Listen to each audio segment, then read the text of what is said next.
This is Open Source News. Don't forget to like, share, subscribe, and turn on the notification bell so you can be the first to see any new videos. Welcome, my fellow patriots, to Open Source News. I am your brother and your host, BCP. I hope you're having a great weekend so far up to this point. To all of my fathers and grandfathers and father figures, happy Father's Day.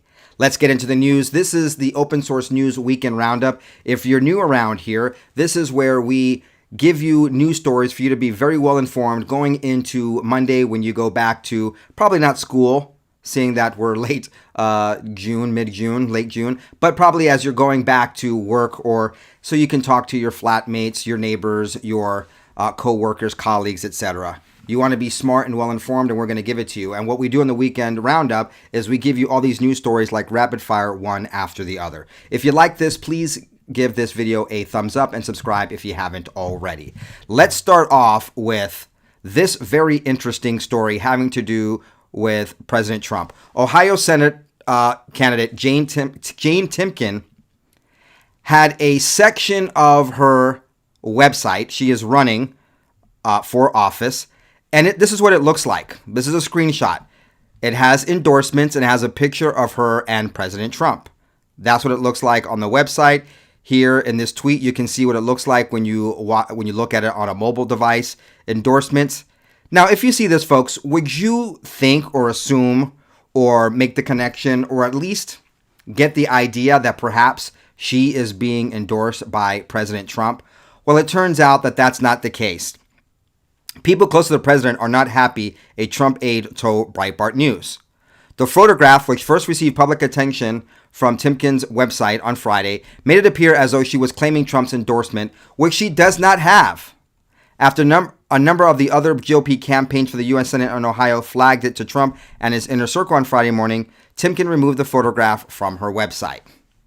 Now, she said that apparently she has been with Trump very often. She is, she's a supporter of Trump or what have you. Quote, there are a lot of pictures on Jane's website of her and President Trump because she's been with him often over the last 5 years, doing more than anyone else in Ohio to secure his reelection and fight for his America First agenda, Timken spokeswoman Mandy Merritt told Breitbart News. No amount of whining for her opponents will change the fact that while they sat at home or quit the tough fights, Jane was out on the trail putting 150,000 miles in her car, standing in the trenches for President Trump. The page was very clear in listing out Jane's public endorsements from more than 125 grassroots conservative leaders, swamping the weak support for other fake MAGA candidates and past quitters in the race. So, he didn't formally endorse her. I guess on the page, she had that as a banner on top that these were her endorsements, and then she listed them. Trump was not listed there. But the banner kind of gives you the idea that perhaps she was endorsed by Trump.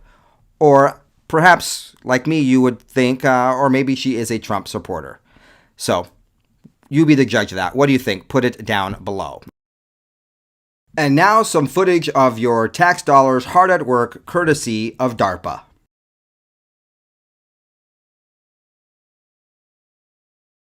So what you see here, according to the U.S. military news, an American defense agency has developed an anti-drone technology. DARPA is generally pretty secretive, but they released this video. They actually posted it on YouTube. And it's a video shot over at Eglin Air Force Base, and it shows a successful completion of tests of a system designed to protect military installations, convoys, and other operations from drones. And as you can see here, it knocked the drone out. What it does is it uses radar technology to detect drone threats and then pairs targets with specific interception equipment. Now, there are two types. There's small fixed wing, kind of like the drones that the military uses. And there's also small rotary wing helicopter-like drones that civilians often use. And they're able to down problematic drones. So I just thought it would be fun to see, because usually DARPA is shrouded in secrecy, some of the things that they're working on and doing. Now, this seems like pretty obvious technology. The cool thing is it's small and can be easily deployed to protect our troops when they are out. Unfortunately, too often in places we don't need to be, but it's good that they are developing this technology to protect us and our secrets. I'm all about military funding. I'm not about funding all the pet projects of the Marxists in D.C. Anyway, let's go on to our next story. Let's talk about yesterday. I made 2 videos, and both of them mentioned CRT. And it was Juneteenth, and I mentioned Juneteenth in both videos. Actually, I mentioned Juneteenth in both videos and mentioned CRT by showing the Clyde Smith clip in the yesterday's later episode. Now, Juneteenth was signed into law by Biden, who said all these crazy things like slavery is still with us, which is absolute nonsense. If you want to hear my rant about all that, watch my previous episode. Some folks didn't like it. Let me just tell you, folks, I often, most of the time, do current events and news. But every once in a while, there is a social issue that I feel that I have to speak up on. And seeing that was Juneteenth, I felt it was appropriate to talk about the crazy idea coming from the leftists that America is a racist place keeping the black man down. I love this country and the opportunity it affords me and every other black American or white American or Latino American, and I wanted to express that in yesterday's video. If you didn't like it, just skip it. It's very rare that I do those types of rants. That being said, I want to show you this clip. This is from the former Vice President Joe Biden when he was on the campaign trail. And this is just a reminder. Someone found this and reminded us that Joey is an absolute liar. He didn't even know what Juneteenth was. And here's proof from last year. He's going down to Texas on Juneteenth, right? The first major massacre, literally speaking, of the Black Wall Street, right? Years ago. BCP, that's not breaking. Why are you showing that to us? Just a reminder of how disingenuous the former vice president is. The gentleman who is currently installed in the position in the White House. He was talking about President Trump going to Texas on Juneteenth of last year. The Black Wall Street took place in Tulsa, Oklahoma. And Juneteenth is about the abolition and the freeing of slaves and their emancipation. The man was just totally confused. And another person who's confused is another former vice president, and that would be Mike Pence. This is actually pretty beautiful. This is Mike Pence at the Faith and Freedom Coalition. Folks, I didn't talk about this, but I was actually invited to come to the Faith and Freedom Coalition by a bunch of great organizers there from that organization. They're going to put me up. They were going to have me provide me tickets to the event and to a couple dinners before and after, a couple of gala events. I was actually going to go. It was at the Gaylord Palms in Florida. I actually said, I'll get my own hotel room because I want to be there so I can make my episodes and then drop down for the event and not have to do travel time. I ended up not going because my children finished their university studies and came home, and they're here for this week before they go on to do other things in a few days. And I just wanted to be with my children. So I didn't go. But I do have some friends that were there, and this is what happened. This is incredible. This is Pence being drowned out by hecklers and patriots when he spoke at the Faith and Freedom. Just listen to what the people are saying. I think you'll pick up on what's going on here.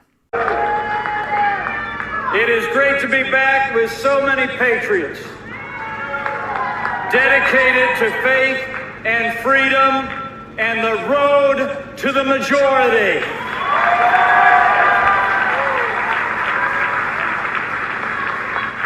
And I want to thank my friend Ralph Reed for those overly generous words. I'm deeply humbled by them. Ralph Reed knows me well enough to know the introduction I prefer is a little bit shorter. I'm a Christian, a conservative, and a Republican in that order, and I am honored to stand before you today. Yes, what you heard was correct. People heckling and booing him, calling Mike Pence a traitor.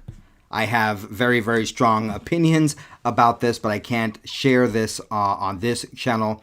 If you want to know my opinions about Mike Pence and what happened on January 6th and other dates, you can check out our show at bcpextras.com. I was not going to tell you who my friend was there, but I'm reading a text that that I had with him. So I think I will share who it was because of what he said in the text. So my pal that was there was Will Johnson of Unite America First. Please check him out at uniteamericafirst.com. He's got a great show, and I'm on there every once in a while as a guest. I text him. I go, "Did you join in the chorus of calling Pence a traitor?" And he said, yes and no. I did on camera, but then this is what he said. People were ejected from the event for doing so. Interesting. Very, very interesting. I do not know what Pence has in his mind. I know he's gathering support and people together to support him in a presidential run in 2024. I know that some of the mainstream media and the polls have him up there with, this is assuming that President Trump doesn't run.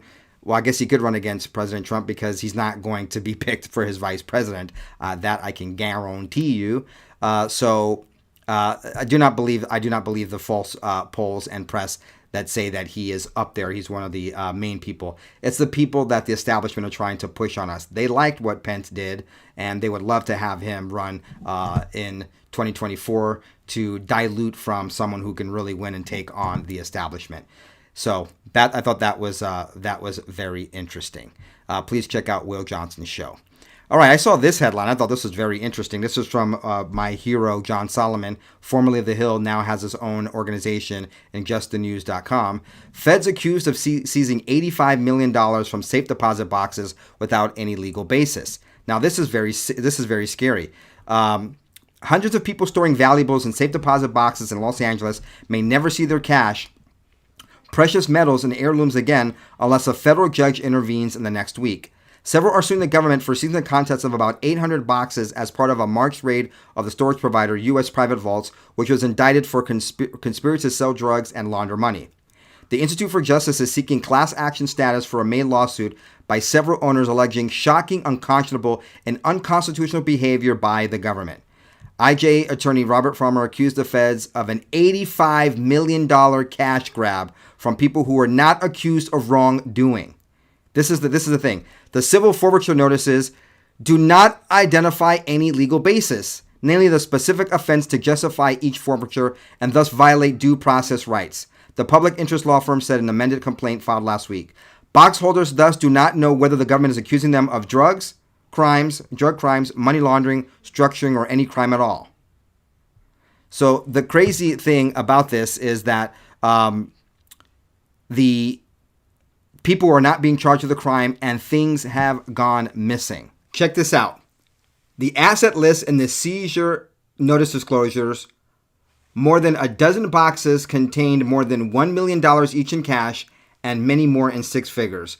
Others list jewelry, collectible coins, gold and silver, and precious items with nominal $1 figures. The FBI appears to have exceeded the search warrant approved by the court, which prohibited snooping on the box contents except to identify their owners in order to notify them about claiming their property. They had already identified them, yet they were still snooping through the stuff, and now there's $85 million seized, and the people aren't being charged with the crime. Folks, this is problematic. This is not the first time this has happened. This is just a major, major news story, which of course is going underreported, but good job to the people over at Just the News. In one location, the FBI has raided without any charges people's private assets, and some of it has gone missing. And they've gone way above and beyond their warrant. Folks, I know some of you keep your precious metal and what have you. You don't want to keep it at home. So if you're robbed, you have it in a bank. You have it in a safe deposit. Now, this wasn't at a bank. This is at a company that's being questioned as a place to launder money. But once again, just like the tech companies are free to host information for Marxists, that is the price of privacy and a free society. When we have privacy, that means criminals will have privacy as well. And when they go after criminals, that doesn't give them the right to infringe on the privacy of law-abiding citizens. Now, this is not the only story out of Los Angeles. This one is very interesting, and you'll find it interesting because it will have ramifications nationwide. LA Times reporting, LA creates advisor commission to study reparations pilot program for some black Angelenos. Now, I'll comment on a second. I just want to get to something that's in this third paragraph, but I got to read it to you so you can see how they just kind of sneak this little major tidbit in there as if it's nothing. Washington, Los Angeles Mayor Eric Garcetti on Friday announced the formation of an advisory commission that would develop and advocate for a pilot reparations program targeted at a cohort of black Angelenos. The city had previously dedicated $500,000 to create a 7-person advisory committee to provide recommendations on how this group might be compensated and identify ways to fund it through public and private dollars. Public and private dollars. The commission will also identify an academic partner to help develop the pilot program. In a Friday interview with The Times, Garcetti said many private entities, including Open Society Foundations, a grant network funded by billionaire George Soros, had expressed interest in being involved in funding. George Soros, the man behind chaos worldwide, a wanted criminal in many countries, a disruptor of currencies and democracies, wants to fund reparations.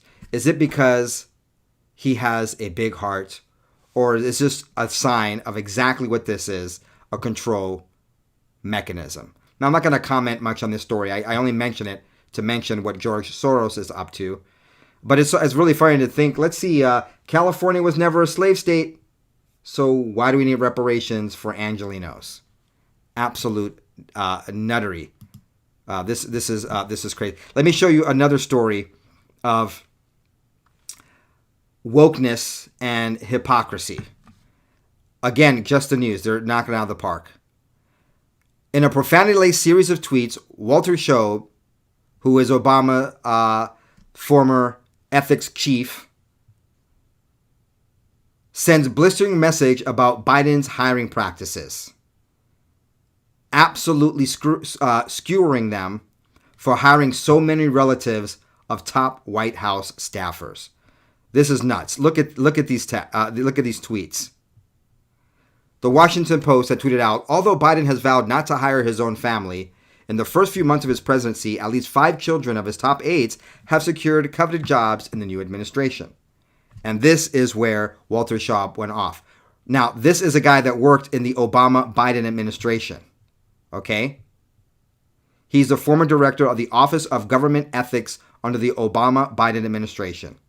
He was a frequent critic of President Trump, often appearing on CNN. And this is what he said. I'm not going to say the bad words. I'm sorry, I know some folks don't like hearing any criticism of Biden, but this royally sucks. I'm disgusted. A lot of us worked hard to tee him up to restore ethics to government and believe the premises. This is a real middle finger to us and government ethics.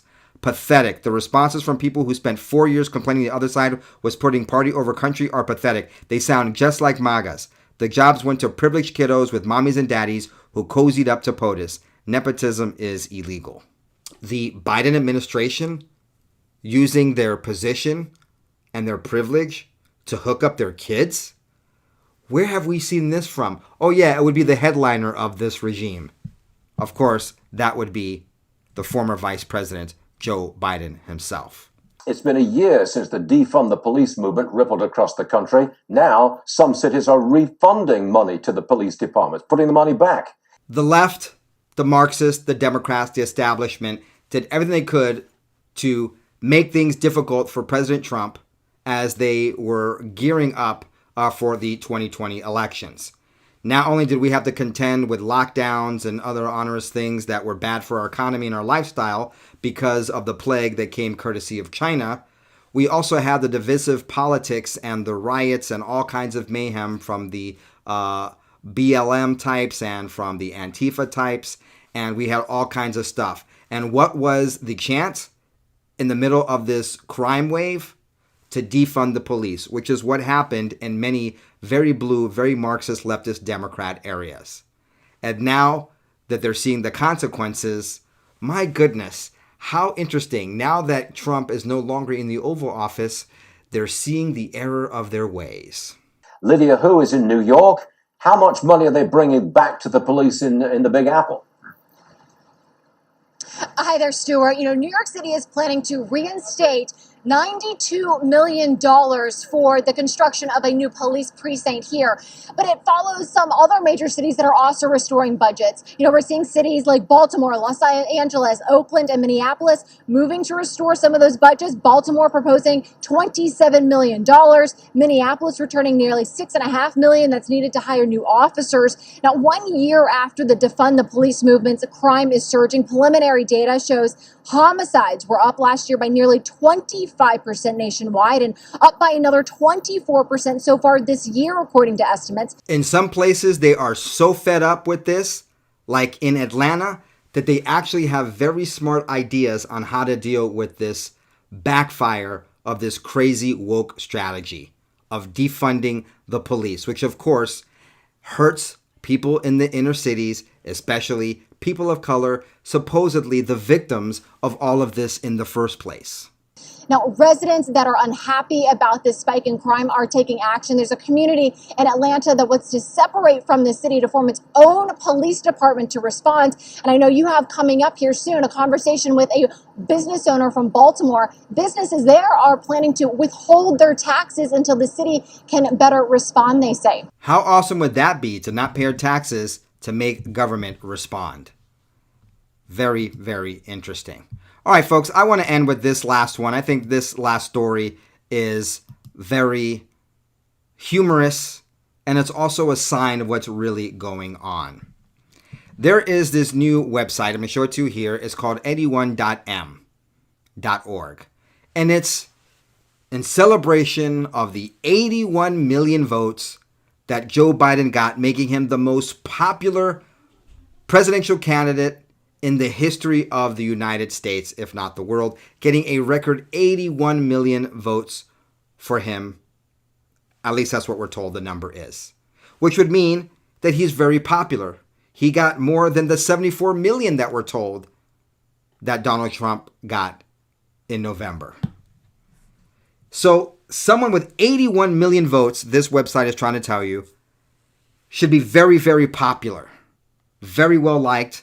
And like President Trump, who had these rallies where tens of thousands of people come on, when he does functions or he does live events, even if they're on virtually, hundreds of thousands of people log in to watch President Trump rallies when he was having them.